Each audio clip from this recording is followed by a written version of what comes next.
এই লাইট হাউসে চাকরি করলে বছরে পাবেন 15 কোটি টাকা। কি শুনে অবাক লাগছে? এছাড়াও এখানে পাবেন অফুরন্ত সুযোগ সুবিধা, অর্থাৎ আপনারা যে আপনি শুধু রাজা। যেমন এখানে থাকবে না কোনো প্রকার বস, আপনি সম্পূর্ণ একা। আপনি চাইলে ঘুমোতে পারবেন, মাছ ধরতে পারবেন, নিজের ইচ্ছা অনুযায়ী যা মনে চায় সবকিছুই করতে পারবেন। শুধুমাত্র আপনার কাজ হবে এই লাইট হাউসে বাতিটি ঠিক মতো কাজ করছে কিনা তা পর্যবেক্ষণ করা। কথাগুলো শুনে মনে হচ্ছে খুব সহজ কাজ, তাই না? তবে বাস্তবতা এর চেয়েও ভয়াবহ। এই লাইট হাউসে চাকরির জন্য খুব কম সংখ্যক মানুষ আবেদন করতে পারে। তবে সবচেয়ে খারাপ বিষয়, লাইট হাউসগুলো প্রায় সময় সামুদ্রিক ঝড়ের কবলে পড়ে, যার ফলে সমুদ্রের বড় বড় ঢেউগুলো লাইট হাউসে আছড়ে পড়ে এবং অনেক সময় এই ঢেউগুলো 10 মিটার উঁচুতে চলে আসে, আর তাই যখন তখন আপনার জীবন চলে যেতে পারে। এই ছবিগুলো রেস্কিউ অপারেশন চলাকালীন তোলা হয়েছিল, যেখানে লাইট হাউসের পাহারাদার এক পাশে দাঁড়িয়ে আছে এবং তার 3 দিক দিয়ে সামুদ্রিক ঢেউগুলো আছড়ে পড়ছে। সমুদ্রের পানি আর একটু বাড়লে হয়তো তাকে আর বাঁচানো যেত না। এ তো সবকিছু শোনার পর আপনার মনে প্রশ্ন জাগতে পারে, কেন এই লাইট হাউস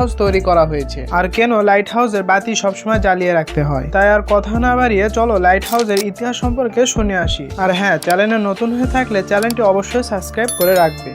কয়েক দশক আগে মানুষের চলাচলের জন্য না ছিল রাস্তাঘাট, না ছিল গাড়ি, তাই তাদের দূরবর্তী পথ অতিক্রমের জন্য প্রধান মাধ্যম ছিল নদীপথ। সে সময় ক্যাপ্টেন মারিয়াস নামক একজন অসাধারণ নাবিক ছিলেন। তিনি সমুদ্রের প্রতিকূল পরিবেশও খুব দক্ষতার সাথে জাহাজ পরিচালনা করতেন। তো একবার তিনি গভীর রাতে সমুদ্রে পাড়ি দিচ্ছিলেন, তখন তার নৌকা সমুদ্রে বড় বড় পাথরের সাথে ধাক্কা লাগে। যেহেতু সেই যুগে নৌকা বা জাহাজগুলো কাঠ দিয়ে তৈরি করা হতো, তাই খুব সহজে জাহাজটি ফাটল ধরে যায় আর পানি ঢুকে বেশ ক্ষয়ক্ষতির শিকার হয় জাহাজটা। এই দুর্ঘটনার পর থেকে ক্যাপ্টেন মারিয়াস এমন কিছু তৈরি করার চিন্তা করেন, যেটার মাধ্যমে জাহাজে থাকা নাবিকদের আগে থেকে সাবধান করা যাবে। তবে মহাবিপত্তি ছিল প্রশান্ত মহাসাগরের বিশালতা নিয়ে, কারণ প্রশান্ত মহাসাগরের বিশালতা এতটাই বড় যে 7টা মহাদেশকে যদি একসাথে রাখা হয় তবুও প্রশান্ত মহাসাগরের আয়তন বেশি থাকবে। হাজার হাজার বছর আগে যখন নাবিকরা সমুদ্রে পাড়ি দিত, তখন তাদের সমুদ্রের নিচে কোনো কিছু সম্পর্কে কোনো ধারণা থাকতো না, এমনকি সামনে কোনো দ্বীপ আছে কিনা সে সম্পর্কেও জানতো না। সে সময় পথ নির্দেশনের জন্য কোনো প্রযুক্তি তো ছিলই না, যাতে তারা সামনে কি আছে তার সম্পর্কে জানতে পারে। তাই নাবিকদের পথ নির্দেশনের জন্য সূর্য অথবা তারার উপর নির্ভরশীল হতে হতো।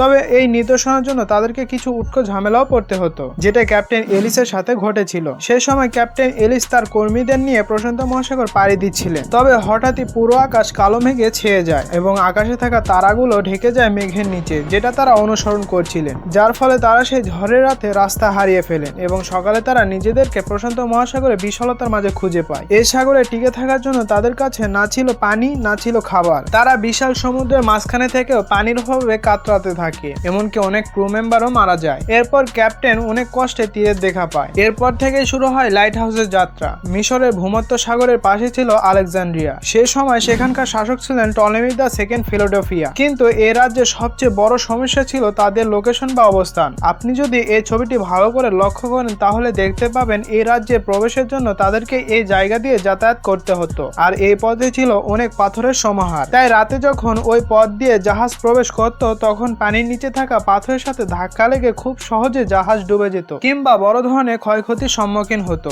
যার কারণে রাজ্যটি পুরো পুঁজিবাজার বেশ পিছিয়ে পড়তে থাকে। কিং টলেমি এই সমস্যার সমাধানের জন্য তার রাজ্যে থাকা বিখ্যাত আর্কিটেক্ট সস্ট্রাসাস অফ সিনাডাসের কাছে শরণাপন্ন হন এবং তার কাছে সাহায্য প্রার্থনা করেন। তারা দুজন মিলে একটি আইডিয়া বের করেন, পানির মধ্যে এমন একটি মিনার তৈরি করা যার সাহায্যে পানির নিচে থাকা পাথর সম্পর্কে নাবিকদের আগে থেকে সাবধান করা যাবে। এর পাশাপাশি সমুদ্রে থাকা জাহাজগুলো সঠিক পথ গাইড করা যাবে। সেই পরিকল্পনা অনুযায়ী সস্ট্রাসাস কাজ শুরু করে দেন। কিন্তু সস্ট্রাসাস জানতেন না তিনি যা আবিষ্কার করতে যাচ্ছেন তা প্রাচীন বিশ্বের সপ্তম আশ্চর্যের একটি হবে, যার পরিচিতি হবে আলেকজান্দ্রিয়ার বাতিঘর নামে। এই লাইট হাউসের উচ্চতা ছিল 384 ফিট এবং এটি পুরোটাই সাদা মার্বেল পাথর দিয়ে তৈরি করা হয়েছিল। লাইট হাউসের মাথায় সবসময় আগুনের শিখা জ্বলমান থাকতো, যার কারণে সেখানে সবসময় তেল অথবা কাঠের যোগান রাখতে হতো। এর কিছুদিন পর আবিষ্কার হয় বৈদ্যুতিক বাল্বে। লাইট হাউসগুলোতে আগুনের পরিবর্তে বৈদ্যুতিক বাল্বের ব্যবহার শুরু হয়। তবে আগুনের শিখা ও বৈদ্যুতিক বাল্বের আলো কম হওয়ার কারণে দূরে থাকা জাহাজগুলোকে সতর্ক করা যেত না। তখন সেই সময় বিজ্ঞানীরা এমন একটি লেন্স তৈরি করার চিন্তা করেন, যেটার সাহায্যে আলোকে অনেক দূর পর্যন্ত পৌঁছানো যায়। আর ঠিক তখনই ফ্রান্সের একজন বিজ্ঞানী ফ্রেন্সলেন একটি লেন্স আবিষ্কার করেন। তার বানানো বিশেষ এই লেন্সের সকল আলো একটি পয়েন্টে মিলিত হতো,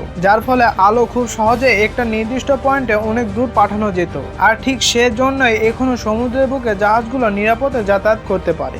কি লাইট হাউসের এসব ভয়ানক আদ্যপান্ত জেনে আপনারও ভয় লাগছে? ঠিক এজন্যই কোটি টাকার বেতন হওয়া সত্ত্বেও এখানে কেউ কাজ করতে চায় না, কারণ কোনো স্বাভাবিক মানুষ নিজেকে এই বিশাল সমুদ্রের মাঝে হারাতে চায় না।